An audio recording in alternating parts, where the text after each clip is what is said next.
Elizabeth Doran, President and CEO of North Carolina Theater, which has been proudly producing professional theater and education programming for over 36 years. On behalf of North Carolina Theater, welcome to All In Community Conversations, a digital series examining theater through the lens of community, diversity, equity, and inclusion, presented by PNC. The All In Community Conversations series uses the lens of theater to focus on critical ideas that impact our everyday lives. Through this series, we'll join with members of various Raleigh area communities to examine the themes of the shows that together had formed our 2019-2020 season. Each show, those we produced and those we were forced to cancel due to COVID-19, examined and celebrated themes of family, acceptance, and fighting for a cause. Themes that we perceive are central values for North Carolinians, even as each of us here might express these in our own unique way. In March 2020, we had been enjoying a partnership supported by the National Endowment for the Arts with Shaw University, the first historically Black university in the southern United States and our next-door neighbor in downtown Raleigh. Since 2017, we have been working with Shaw in various ways through its distinguished Department of Mass Communications and Digital Technology led by Dr. Cassandra Mitchell. With Memphis, we had created several pathways for Shaw students to be involved, from free tickets to the show, to in-classroom artistic engagement, to student internships. A lobby display co-curated by Shaw was planned to examine the influence of Shaw's radio programs during the civil rights era and through the medium of digital technologies today. We also plan to work together to bring our encore post-show discussion to life, featuring the great panelists you will meet today. While we were unable to accomplish all of these goals that we shared for Memphis, we adapt and change in the face of COVID, and today Shaw University has helped us bring you our encore discussion digitally. During this episode, we are joined by an expert panel facilitated by our co-host, Stephan Emmanuel, a student at North Carolina Theater's Conservatory. Stephan will introduce us to Memphis the Musical and introduce us to one of our local artists who was cast in our production. Stephan will then facilitate the discussion with our panelists. Stephan, I hand it over to you. I look forward to a great discussion.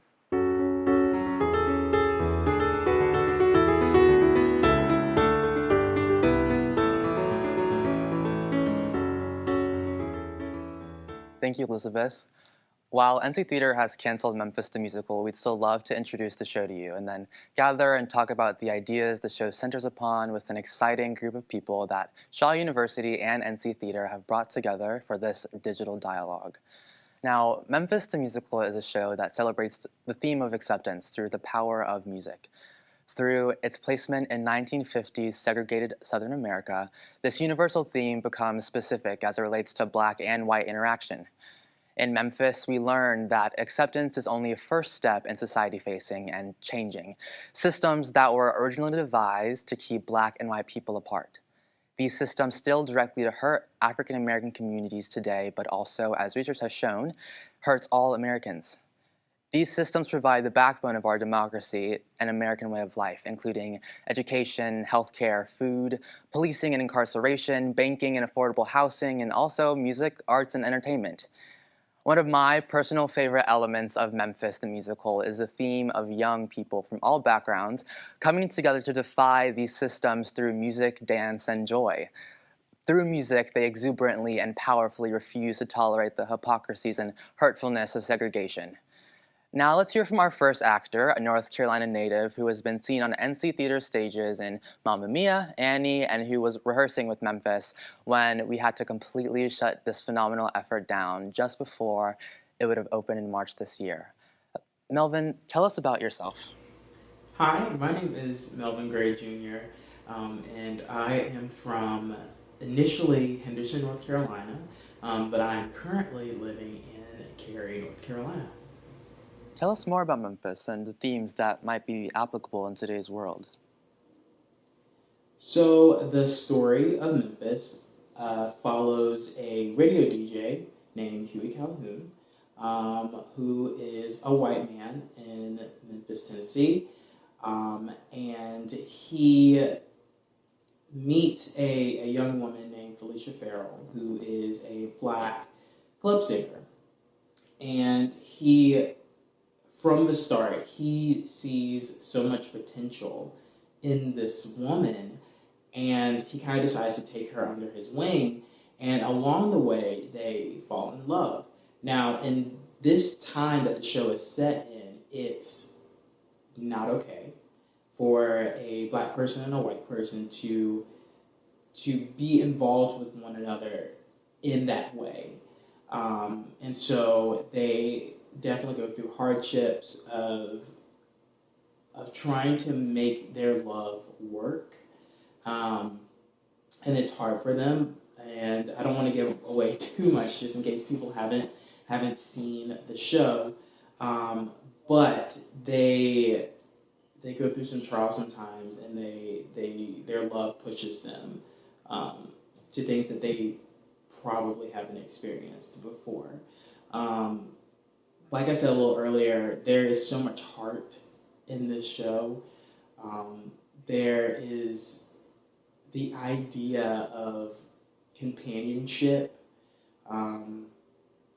love, race, so many different things that fall into the show that make it what it is and make it such a beautiful, graceful show.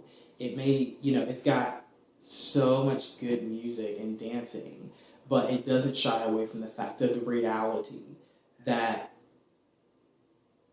of what it's like being different. So even though we didn't get to fully put on the show in Raleigh Memorial in front of, a bunch of people and on that stage, we still got to do the show in the rehearsal space.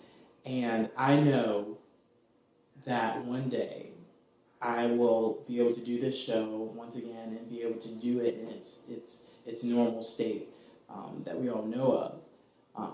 But for now, I am extremely grateful that I had the opportunity to be a part of the show at North Carolina Theater. Thank you, Melvin. It was great talking to you.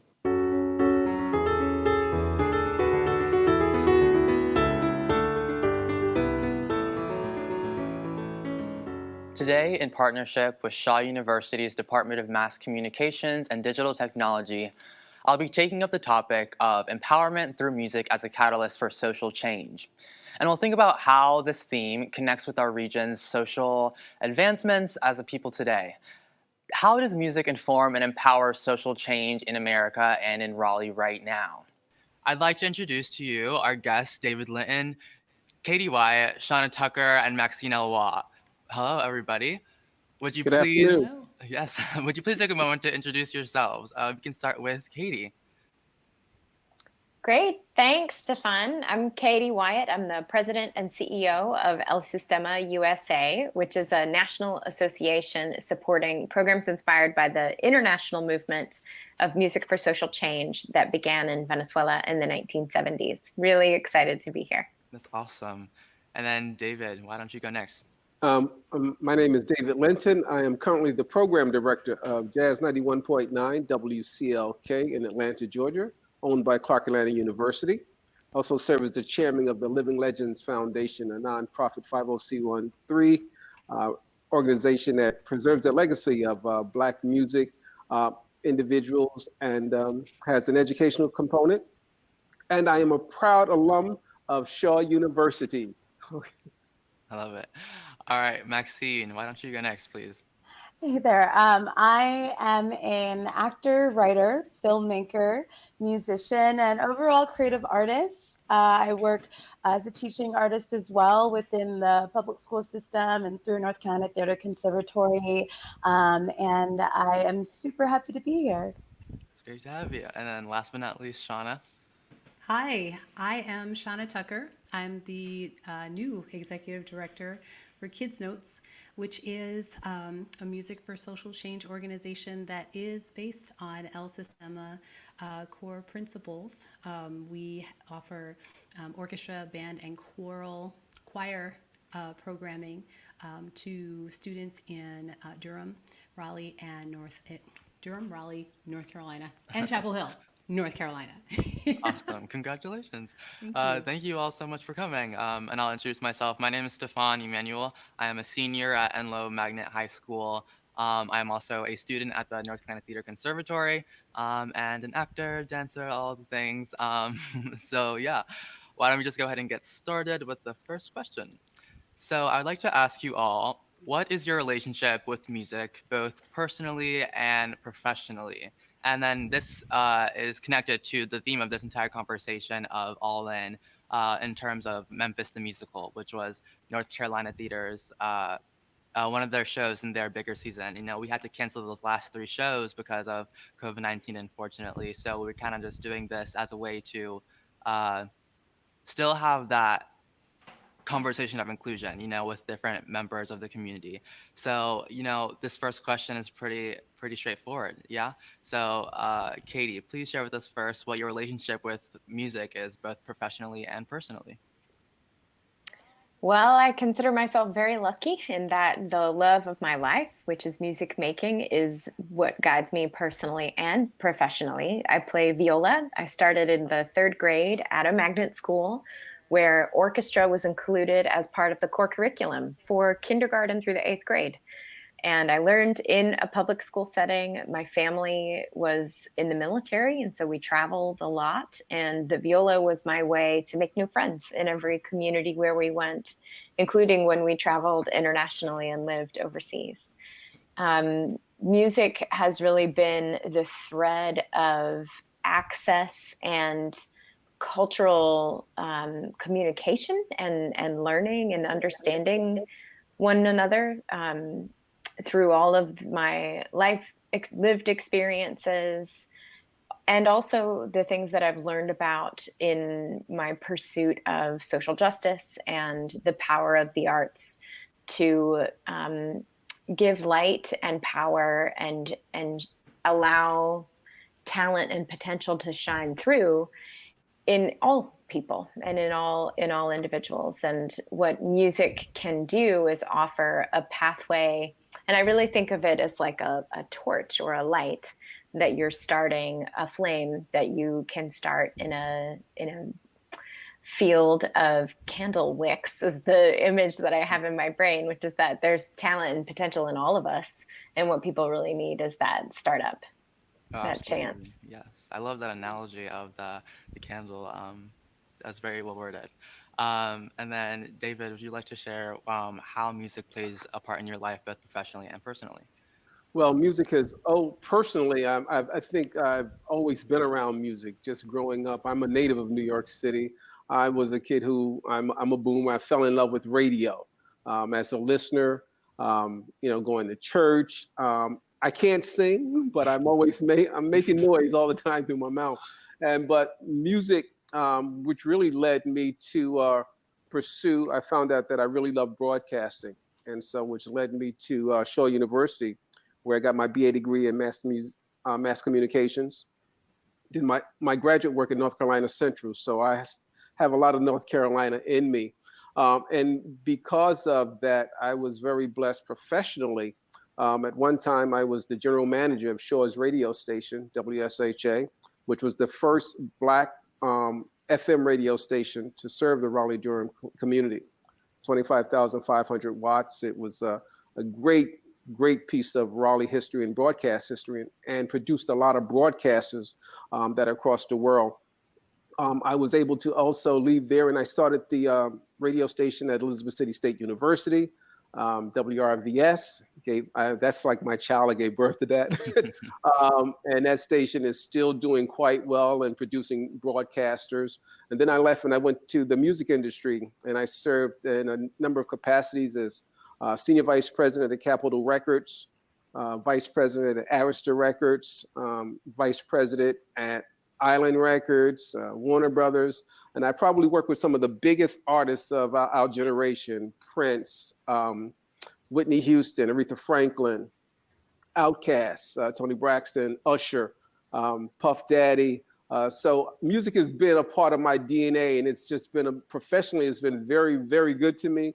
And again, I just love to talk about music, and it's always been a part of, you said we'll talk more about the social change, but music has been a very vital part of social change. It was a part of that in Raleigh when SNCC was started at at Shaw University, and it carries on even to the day. What we did recently in Atlanta.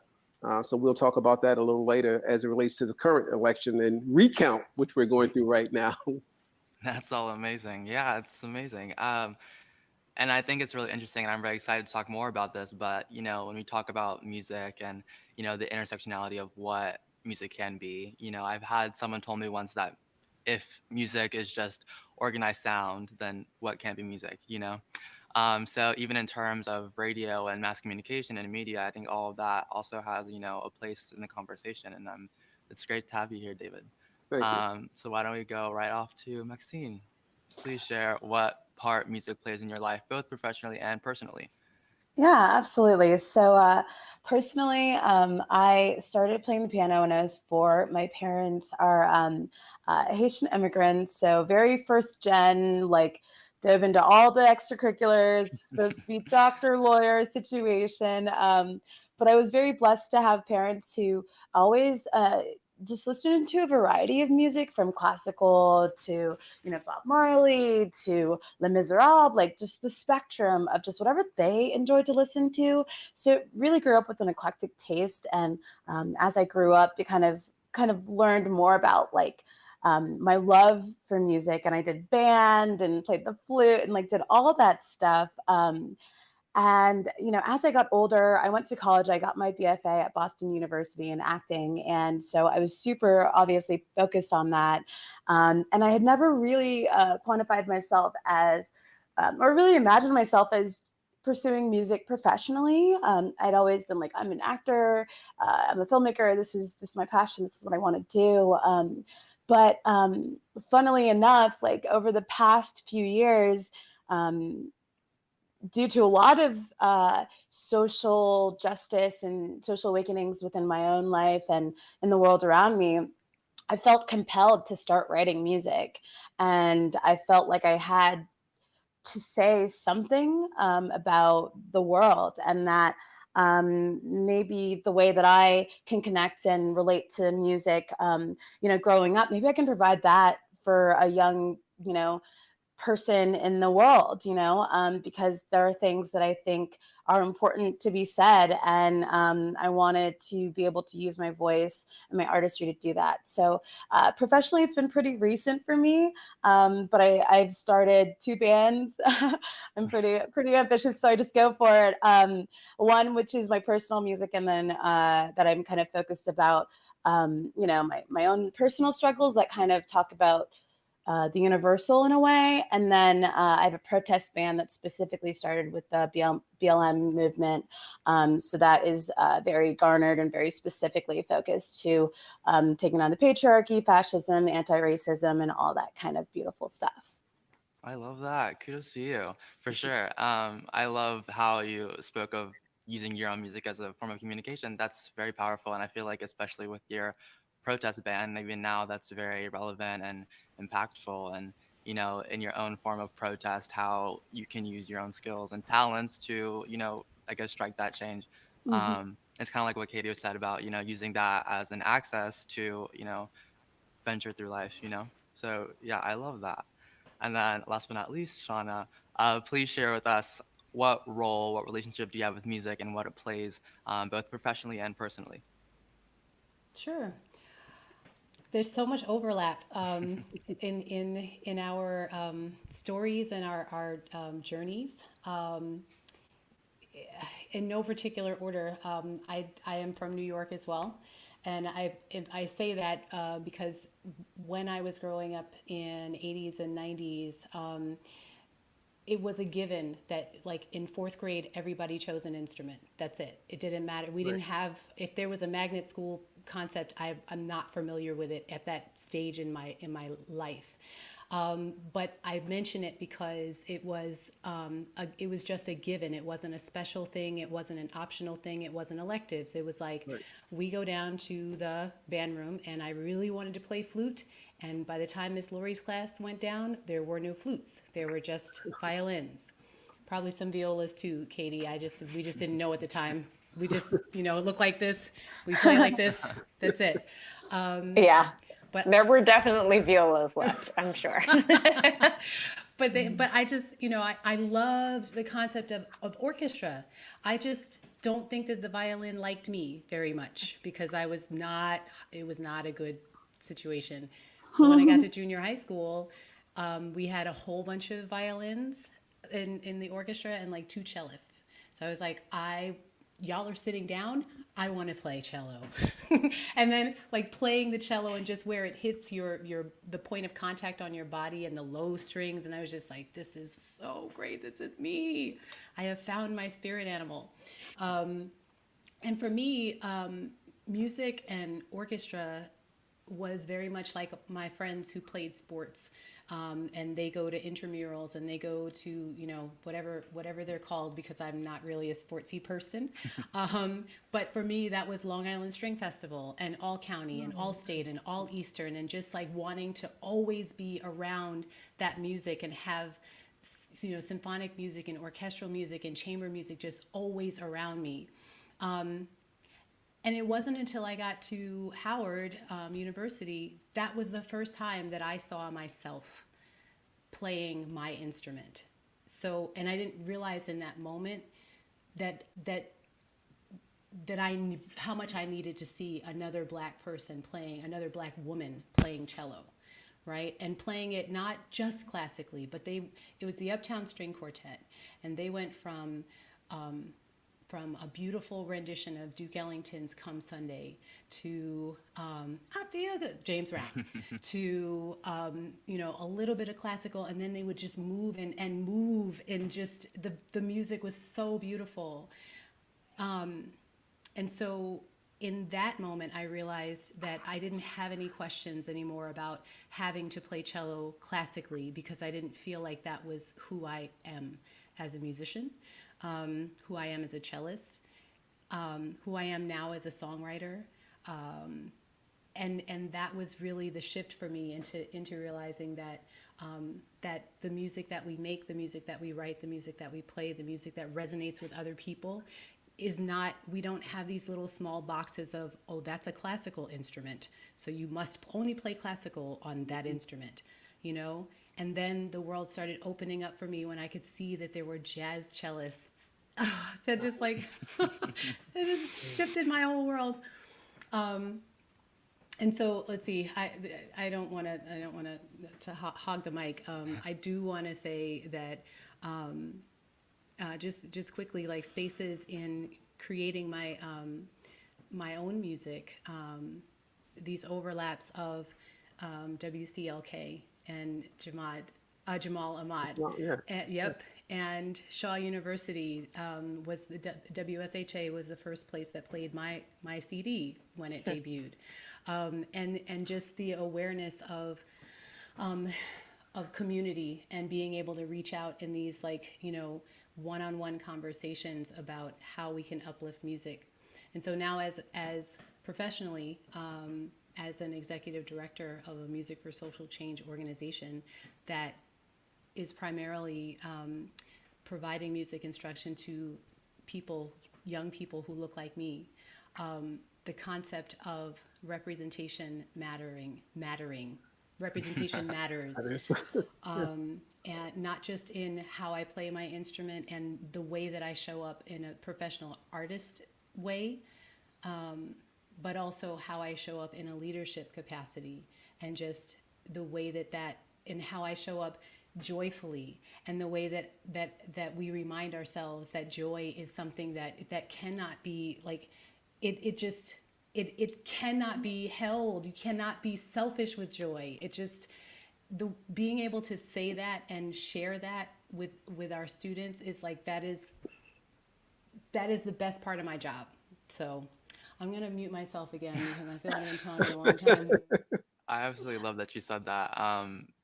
Yeah, especially with that last part about joy and even using music as a catalyst for joy and uplifting yourself. Even I as a student definitely resonate with that in this, COVID virtual learning type of world we're living in. It's different and it's new, and it's hard, and it's really important to remind yourself um, that productivity is just as important as your happiness and your joy, and making sure that you are thriving and uplifting yourself and your well-being. So thank you for sharing that. And I will also go back to what you were saying earlier about how a lot of all of our stories are interlapping, overlapping. That's the word. Because while you're all talking, I was like thinking of the question in my own experiences, and my parents are also African immigrants. They immigrated from Rwanda in 1994, and they started. I have two older sisters, one younger brother, so it's a pretty big family. And then, they all got us started in all the things: karate, music, instruments, singing, dancing, all the things. But then definitely music was the one that stuck with me and my siblings the most. I played piano and then violin, and I went back to piano. And then even like, obviously, economically and financially, it was very difficult for my family to have access to, learning these things and having all these opportunities, even if they are being provided through school. So starting with violin and piano, that always was like my way to get through things. Kind of like what Katie says, is like using that as like your access point to, your own growth and exploration. And, financially, that was very helpful for me and my family. I got, a scholarship to join the Triangle Youth String Orchestra when I was younger. I then somehow turned it into school orchestra, turned that into school theater, turned that into dance, turned into all these things. And, just the way that takes through your life, and using music and instruments as that catalyst for your own growth truly does speak to me. And I love hearing all of your stories. Even now, as I guess in the most professional sense I could speak of is, as a performer, I have kind of embodied music and performance and acting and dance and all this great stuff as who I am. And that is how I protest. That is how I express my joy. It is how I find relief and relaxation. And I'm very grateful to have found that and to be in organizations that support that and promote that. So yeah, that's awesome. And I guess we can go right to the next question. So how do music and social change intersect with your work? And I will clarify that in Memphis, this is a story based in Memphis, Tennessee. And then we are able to see Huey Calhoun, who is a white radio DJ. And then also another character, Felicia Farrell, who is a Black radio singer. And basically, we're in this time in like the 1960s of like, these interracial relationships and these race concepts are being obviously very segregated and very problematic. And so throughout the plot, we see Huey Calhoun using his own platform and kind of adventuring through like where this takes us, and these conversations about race. And then obviously a lot of social change is being questioned. These taboos are being, picked at. So we can go right around again, starting with Katie. And please share with us, through your work, where do you see those intersectionalities of music and social change? I think where Shawna and I can really land in the interpretation of El Sistema in the United States is this idea of what was a Venezuelan concept. In Venezuela, it's a very homogenous country. So actually, there is not a lot of racial diversity, but the idea of taking a highly European-centered history and platform and stripping away the elitist and the barriers to performance and the expense that comes with learning an instrument and owning an instrument and practicing an instrument and getting lessons and all of the things that are necessary in order to really achieve excellence as young musicians, that the US adoption of El Sistema is really about using music and pathways towards musical excellence as equity, as the power of I used to talk a lot about leveling the playing field, and I'm not sure that that's the right phrase to use. And what I mean by it is this concept of that innate talent and potential inside all of us, and that what are the barriers to that are money, access, time, being introduced to the idea in the first place that an instrument can be part of you and can be, as Shana described, that you find yourself in the instrument, and that this is you, this is where you could find your voice. And Maxine has so beautifully said the way that she can express herself through music, that this can be a way. And the founder of El Sistema, Maestro Jose Antonio Abreu, really talked about living in encumbered circumstances, whether they are financial or social, or children living with disabilities, children who are facing significant emotional trauma and just hardships, to being lifted up and living joyfully and having enough joy to share and give away. Maestro Abreu talks about the concept of El Sistema and the concept of pursuing music as a pathway towards personal excellence and character development and personal growth, is the idea of developing a wellspring of joy inside you, so that when you have music in your life and have that opportunity to express yourself, that you build up like a reserve of joy, so that when you go through down times, you have this reserve inside of you to pull from, and then you can share that with others. So just the social change of music, in my mind, and of the culture and the arts, really is this kind of taking back the joy, grabbing it and holding on to it for yourself, and the opportunity to be able to share it with others too. Absolutely. That was very powerful. I love that. And the way you spoke of, joy in music being so innate to somebody, but then we have all of these, advantages and disadvantages and other complicated things that can just make, joy being something that's measured and something that's, is it worth it? Am I worth it? All these different things are being put into the equation. And then it kind of does skew that understanding of, equity and joy and music. So that definitely is very powerful, and I appreciate that. So we can go right to David. Same question. How do music and social change intersect through your work? Well, I can come from this from two different areas, and so I'm going to try to hit both of them and be succinct as possibly as I can. Well, first, currently as the program director of a radio station, the social change and being exactly in terms of addressing and sharing information with people on what's happening, how it's happening. We did something very unique with the radio stations in Atlanta. There are 15 Black radio stations.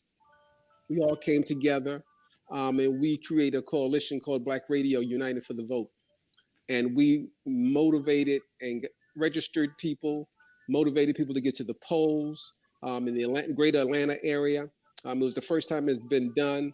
And so we were able to use the music, and even during the period when, with the social, the deaths of the George Floyds, we were able to program music that kind of spoke to people's spirits. We went back and played like a jazz station. I played Nina Simone Baltimore, which kind of addressed that era of the times. We also looked at the music coming from the 70s, which really was a really good transit when music was really a focal point, a social change, and during the whole civil rights movement. Those songs motivated and talked to people.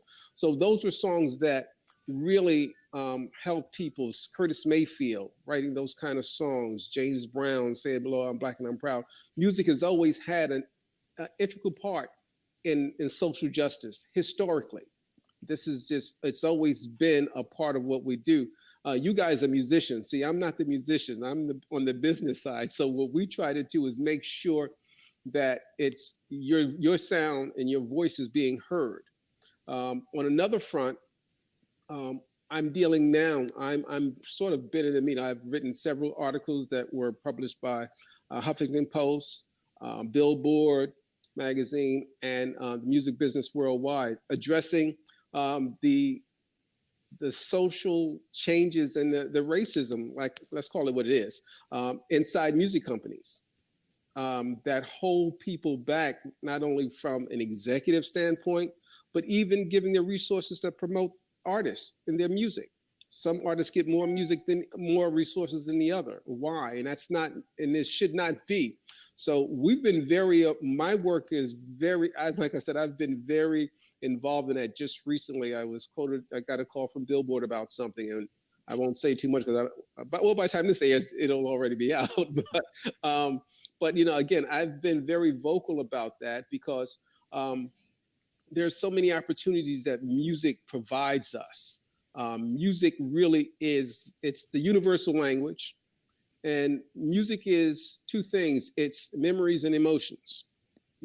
It'll touch your emotion, but you hear a song or something and it'll take you back to someplace. And so we want to make sure, from what I do right now as chairman of the Living Legends Foundation, or even as the program director of a radio station, my job is to make sure that the artist and your artistry is heard, so that no one says that when Shawna makes a song, it can't be heard by a certain populace for whatever reason.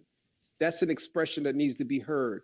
I worked with Public Enemy and Fight the Power, so it's just a lot of different things. So I said I can go on, and I don't want to monopolize like Shana when I get into this. But so social change and music is very much a part of what I do, and it has been just about all of my life. Absolutely. When you speak of even the business side of music, and then thinking of how do we, connect the musicians to the public, to the world, to, getting their work out there. Even now, when you speak of your work in Atlanta, using music to get people voting, all that, even now in this past election, looking at all of the Black voters, the Black women who, got those votes out, and seeing how much that even impacted this past election. And motivating youth, again, exactly. Motivating the youth, those who've been sitting on the sidelines, who felt marginalized. So our job has always been, the broadcast is a communicator. We're part of the griots. We are the ones who send the message. So truly. Quiet. No, you're good. It's a conversation. And what you were saying, like the implications of it is very impactful, more than I guess what might meet the eye. So I do appreciate that. It was amazing. And then right next, we can go to Maxine. Same question. Mm-hmm. How do music and social change intersect through your work? Yeah, absolutely. I mean, I'm just so inspired by what everyone's saying just in general right now as a social justice activist, and just seeing and feeling and hearing how, we all had a similar passion for connecting social justice and activism and social change within music. When I first saw this question, I really was brought back to the history of music. And we were talking a little bit about that, but I did this show a couple of years ago.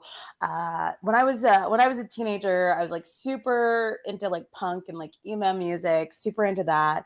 Kind of grew out of that phase eventually, although I still do rock out for sure.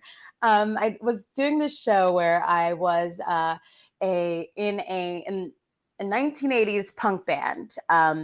And there was an iteration of the young punk band in the 80s and then the early 2000 ones. It was a 20-year gap between a reunion tour.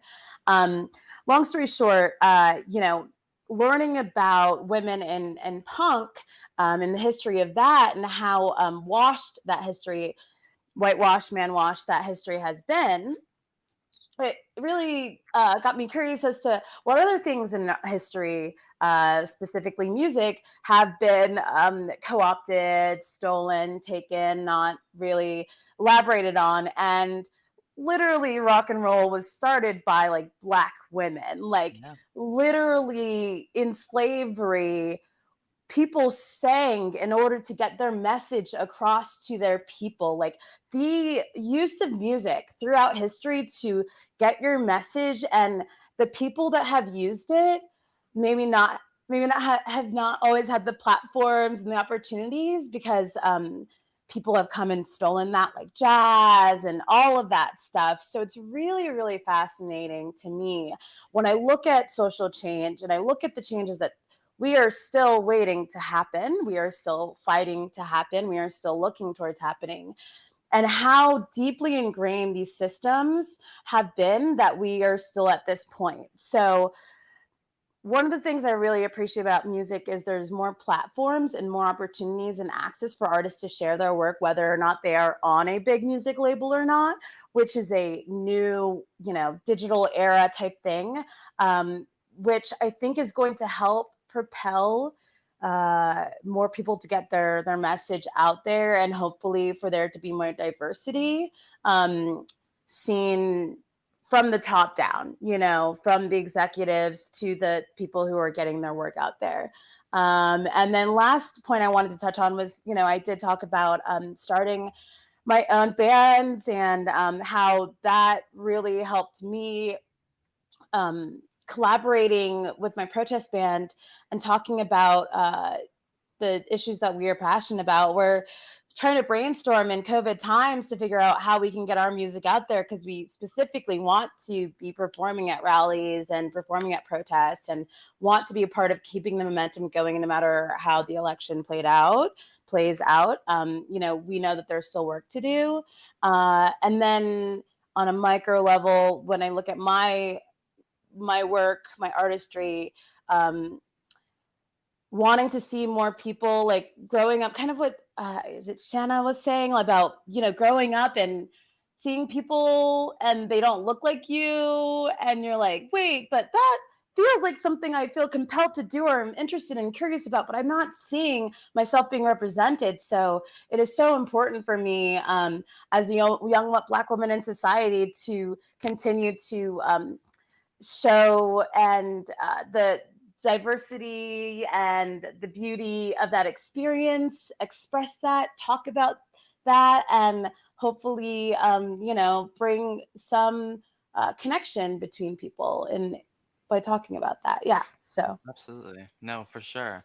And that this idea of like the unethical like acquisition of art, like that obviously is carrying through not even just music, all forms of art, all forms of everything, frankly. yes, And then fashion.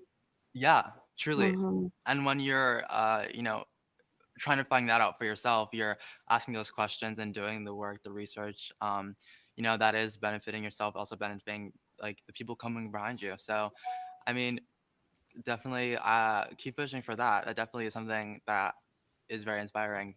Um, thank you. And then Shawna, up next, same question. How do music and social change intersect with your work?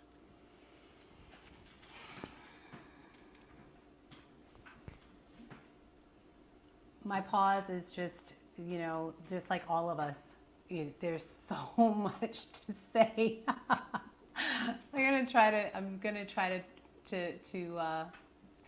succinctly yet effectively answer this. Okay, so we've heard the word normal a lot, right? The back to normal or the new normal or whatever, and normalizing. And I'm trying to find a new word to use, but it's in the context of the idea of that we all are creative beings. We all have it somewhere. And culturally, I've never lived any other place except the United States, so I can only speak as an American. But I seem to, as a musician, come into these constant conversations with people who say, I used to play this, or I don't know how to draw, or I can't sing. And it's like, you just told me with your mouth and your vocal cord that you can't sing. If I can hear you say that, then I beg to differ. Whether you sing harmoniously with others or professionally, well, I'm not sure why, at least in this country, why we seem to think that you have to do something for a living in order for it to be valid, and and we discredit our own selves in just wanting to sing in the shower. When your jam comes on in the car, are you just going to be like this? Because you're in the car with somebody who is a professional or can. It's so weird to me. But that same voice And I don't just mean with our vocal cords. I mean the same creative energy that we all have. That's when we don't have to worry about what language we're speaking, because the language of creativity is a thing. You know, when you are expressing yourself in response to something, in response to something public, in response to something political, in response to an experience that you had at school as a student or at work as an adult, that is your voice. And a lot of times it's a lot more accessible through music and art because there are no words. There's a tone there that is emotion, and that is and no matter what your spoken language is, you can look at a piece of art and see the line and the shape, and you can feel what is happening. You can close your eyes and listen to music and feel what's happening. You turn on a song and it brings you back. There's a sense of place and a sense of being. There are songs that hype you up. There are songs that that have translated and meant several things, even though the words might be, I gotta run, you gotta run, all God's children gotta run. If I were a runaway enslaved person, maybe I would sing this when I'm about to run. You know what I mean? So it comes across as, I'm saying, it's double meanings. Like we use creativity in a way to get us through personally, to get us through publicly, and so in that space, we all are capable of being the catalyst. And so in organizations like Kidznotes, like El Sistema, this is where we are, as adults, we're pouring into those that come after us to say and to give off this very same thing. You have it in you too. I show up and I show you how to play music, yes, and I teach you how to play music, yes, but I also teach you how to find your joy, how to build that reservoir tank, how to become a joy machine in your own right, so that we can bring that joy to the community.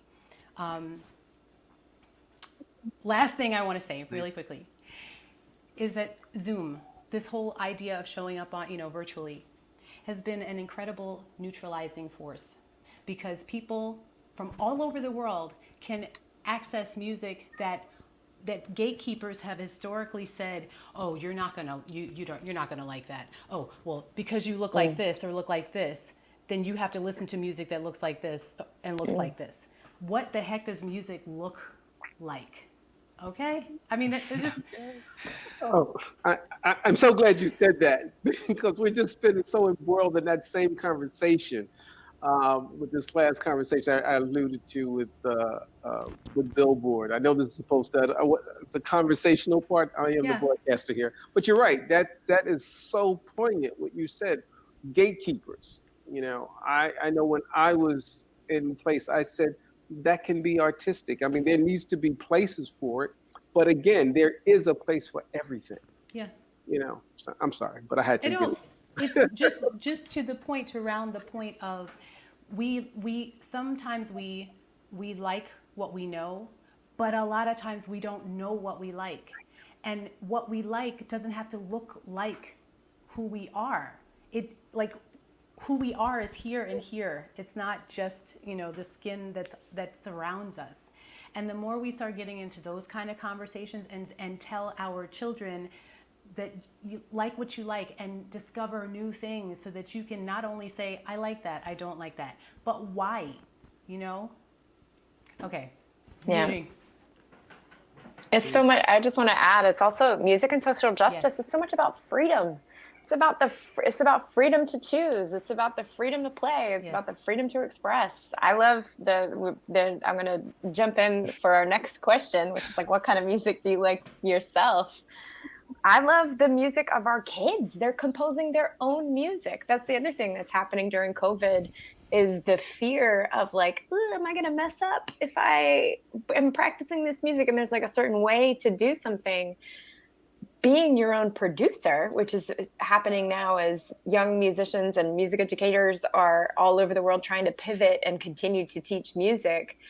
every kid has become their own music producer. They've become their own recording agent in the industry, and they upload all these videos on their phones, and they can try it in a million different ways. They can be inspired by a million different things. And then, teachers try to produce recordings that all the students have put together. But just this idea of music and social justice being about freedom is just so, I think it's really what inspires me and brings us all together. Yeah. Truly. That definitely was a very beautiful word. I appreciate that. I love this having to, redefine what artistry actually means, if it is so like innate to us as humans, as people who have emotions, what I capitalize my ability to do something with my, want to do something, or, my intentions for doing something. Um, and then, breaking down those concepts of, what someone can and cannot do based on, these are the material factors. I feel like both of those things combined, correlate to this big conversation of, how can I expand myself, expanding myself, expanding people around me, the communities, I don't know. It definitely is very thought-provoking. But this is nothing new. See, this is the Absolutely. thing. This is nothing new. More things change, more they remain the same. The only thing that has changed is the technology. Technology has changed. Delivery systems have changed. And that is the biggest thing. Artists have always been creative. They've always pushed the envelope. But as you said before, they were looking for validation. And validation comes through either getting a record deal or a sales or what have you. But now you have that creativity, and you have so many different avenues to express yourself and get it to. You pretty much have eliminated the middleman, and that's what record companies. I'm a former label exec. They had to rethink the whole wheel, because the biggest thing was, the key was distribution. You could create it, but you had to come to me to distribute it. When you took the middleman out, we had to rethink the whole paradigm. And now something like streaming has revitalized the whole industry. Why? Because I can go get it myself. So I can just go on, but I'll let you go to the next question. But Shawna, you both ladies, all three of you ladies, you hit such a poignant point. And again, like I said, my side, okay, I can sing, but nobody likes to hear me sing, Shawna. I'll never say I can't sing again. That's right. You just liberated me. Freedom. You're welcome. Freedom. You just liberated me. But I also know that from the other side, because I'm that guy on the other side, I guess. I'm the guy who had to tell somebody from a commercial standpoint. And even today, as a program director, the most difficult part of my job as a program director or as a label executive was to tell somebody their baby was ugly. Now, their baby is not really ugly, and that's their music, because they created it. But, we're looking for capital. I'm looking for ratings. You're looking for, dollars. And so if we didn't think that was commercial, then, hey, that'll be the B side. And then sometimes those B sides became A sides, but hey, nobody gets it all right. So. To that point, just really quickly, that no, like hearing no, like being on the receiving end of no's, Right.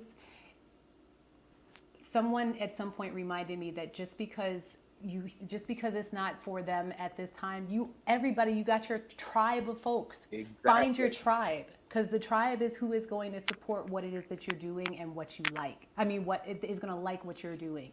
Just because somebody called your baby ugly, somebody else might be like, look at that cute little, oh my gosh. You just have to find those people. You're absolutely right. That was the future. I mean, that was rock and roll in the 50s. That was, hard rock, punk rock. It was hip hop definitely in the 80s and the 90s. So again, like, it was jazz to bebop, having to sit down with Quincy Jones and having Quincy explain that to us. I'm in a room with Quincy, and he's talking to Big Daddy Kane, Ice-T, and he was doing the Black on the Block album. So again, I say all those things, they just come full circle. So, we could just go on. I would turn it back over. No, yeah, this is an amazing conversation, of having to, rethink of the power of music and what music actually could mean. If we broke down all of these other barriers of, how much and, what can I make and gain from all of this. But yeah, great points, everybody. And then lastly, for the final question. So in Memphis, Huey describes rock and roll specifically as the music of his soul. I would love to go around and ask each one of you, what would you say is the music of your soul? So you could share an artist, song, a genre, a band, whatever resonates with you. And what sound, what kind of music is touching your heart in a way that's speaking to you personally, and why? So starting off with Katie, what is the music of your soul?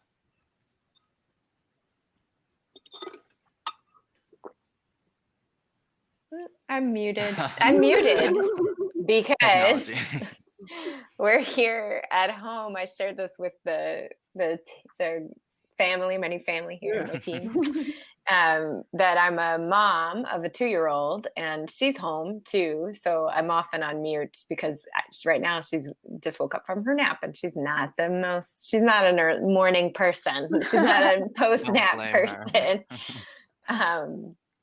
So for me right now, the music of my soul, as I shared earlier, is the music that's I hear made by young people. It's the music that people are experimenting with. It's all of these Zoom videos that we see where it's the high school choir graduation. It's that beautiful piece. I can't even remember what station did it, but who did the high school graduation for America and had all these amazing young musicians on it. And that's the music of my soul right now. It's during COVID. It's these pieces that people are creating from their homes that aren't professional, that are just people like holding on to that thread of creativity, happiness, trying to feed themselves, trying to share it with the world. That's the music of my soul right now. And for sure, it changes for me throughout my life. In my younger years, punk rock was 100% the music of my soul. and throughout my professional career, I'm a professional violist. And so the music of Bach was really the music that I love to play. The music of Bach is something I come back to kind of ground myself. It's like scales. It's so based on the scale that it just is the recentering of life for me. But music of my soul right now is young people creating music online during COVID. Awesome. I love that. David, please, same question. What is the music of your soul? It is that is a very difficult question to answer because it is a part of phases. But I will say this: if I have to say, the music of the '70s is always obviously gospel. I grew up in the church. I still go to church. I'm very active in church. Those songs are always there for me. But the song and the band that really resonated with me was Earth, Wind, and Fire. And they had a song called Shining Star. And Shining Star, no matter who you are, shining bright to see who you can truly be. And I'm a Black man in America. I came from a middle-class family, mom and dad, 2 sisters. All 3 of us have gone to college. I've had but I always know that I'm operating in that paradigm and that the field is not level. And so while you fight to try to make the playing field level, I never played the victim. I'm not going to be victimized. My skin color is not a barrier. It's your problem, and it's not mine.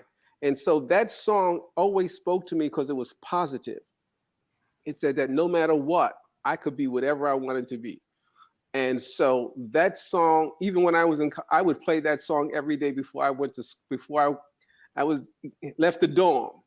And I would walk across the yard, and even to this day, people say, you was a cocky, conceited cat, but it wasn't. It was just something that resonated with me in my soul. So I think that that song is one. And then there was one that Al Green had, which is a B-side. It's called Stand Up.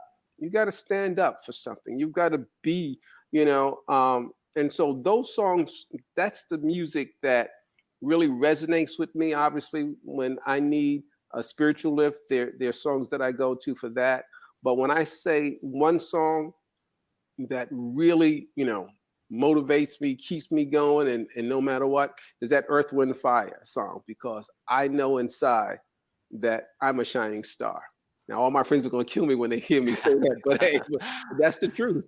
Whatever resonates with you, that's true. There you go. All Love right. it. Maxine, same question. What music speaks to your Awesome. soul? Oh man, yeah, I concur. It's so hard to decide. There's so many inspiring people out there, and there's so much like day to day that changes too.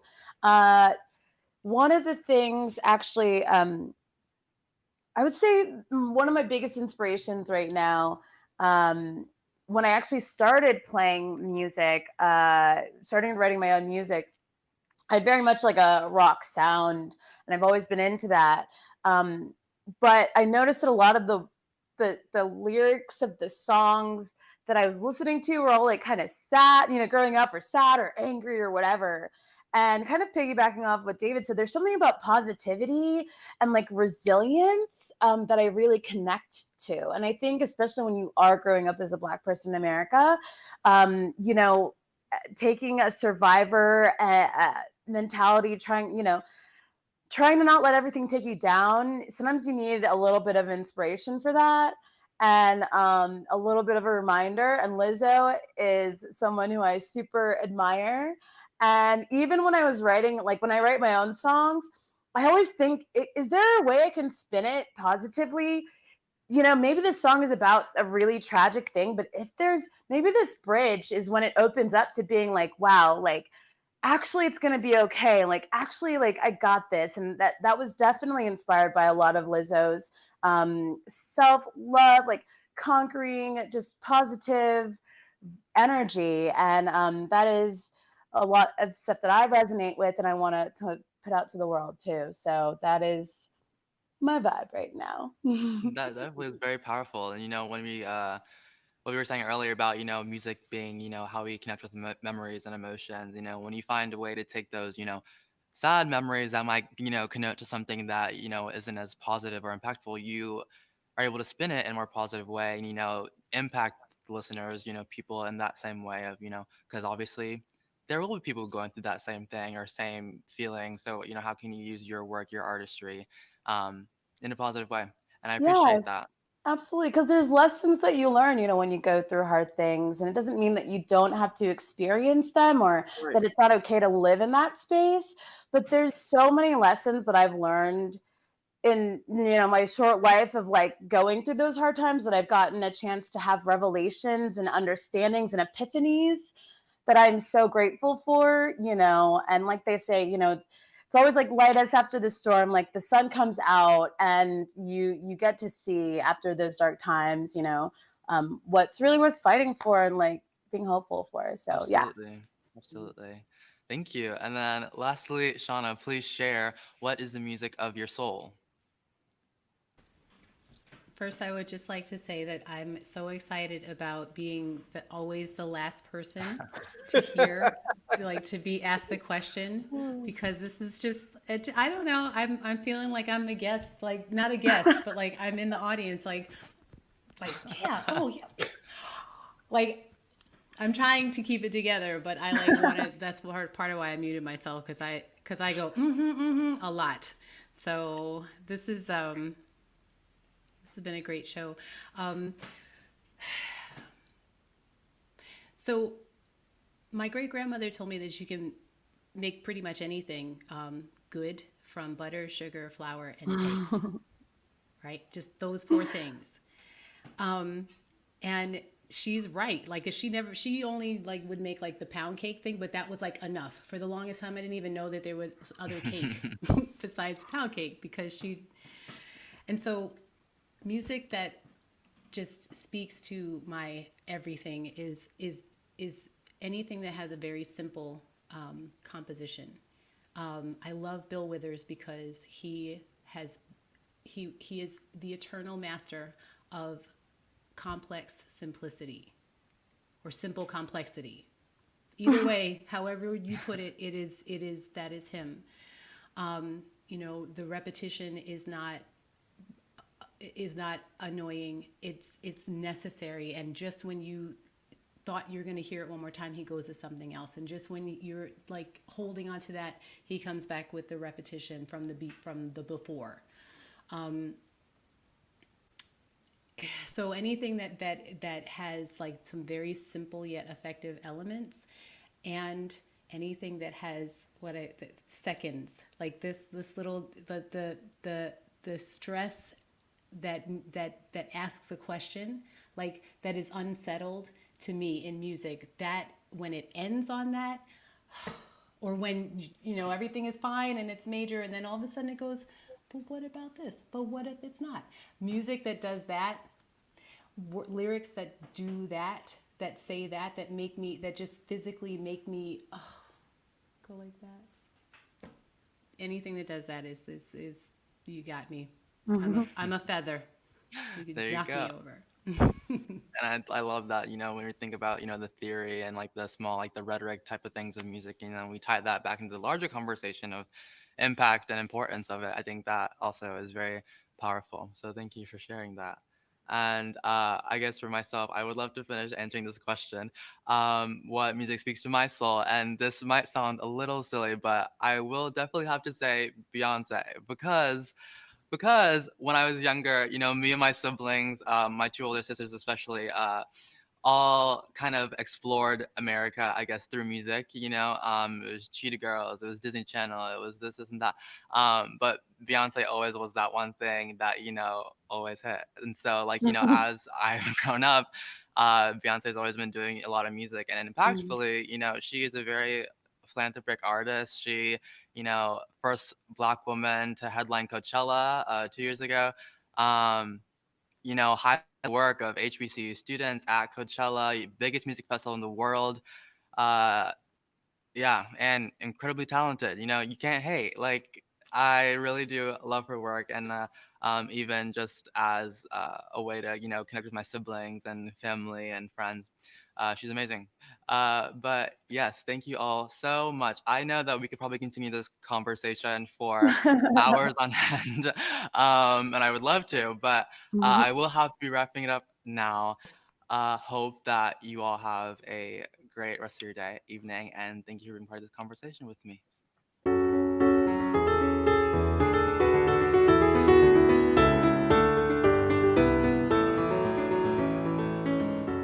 Thank you, Stephan, for that fantastic discussion. It makes me so excited about the day when we might once again be able to produce Memphis the Musical on our main stage at North Carolina Theater. Our next episode of All In Community Conversations will feature Allison Staples and Edges. We hope that the result of connecting our thoughtful young people with leaders around ideas generated by our shows will be dynamic and engaging and can be of value to the participants, their communities, and hopefully inspire you. I'm Elizabeth Doran, President and CEO of North Carolina Theater, and I thank you for coming all in with us. Please be sure to check out all of our digital offerings, subscribe to our social media pages, and please stay in touch and stay healthy.